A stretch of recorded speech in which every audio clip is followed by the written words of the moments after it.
మా తమ్ముడికి ఏమైంది, అసలు ఏం జరిగింది అనేది మొత్తం లాంగ్ వీడియోలో చెప్పాను. ఇంకా చూడకపోతే కింద ట్యాగ్ చేస్తాను చూడండి. అండ్ ఆ రోజు మా తమ్ముడైతే సూసైడ్ చేసుకున్నాడు. ఆ రోజు యాక్చువల్గా నేను ఎగ్జామ్కి వెళ్ళాలన్నమాట. నేను 4th year first sem exam రాస్తున్నాను.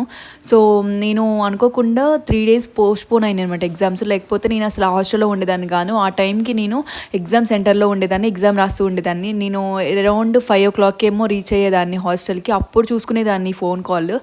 నేను ఈ హాస్టల్లోనే ఉండడం వల్ల నాకు తెలియడం వల్ల ఇమీడియట్గా నేను స్టార్ట్ అయిపోయానమాట మా హోమ్ టౌన్కి.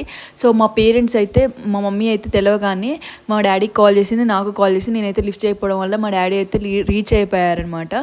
సో లిటరల్లీ హాస్పిటల్ ఎలా బిహేవ్ చేశారనంటే, అప్పుడు కరోనా టైం కదా, సో మా మమ్మీని కూడా చూడనివ్వలేదన్నమాట దగ్గరికి. సో తొందరగా ప్రాసెస్ అంతా కంప్లీట్ చేసేసారు, ఎందుకంటే కరోనా టైం కాబట్టి. అండ్ పోలీస్ స్టేషన్లో కంప్లైంట్ కూడా రేజ్ చేశారనమాట.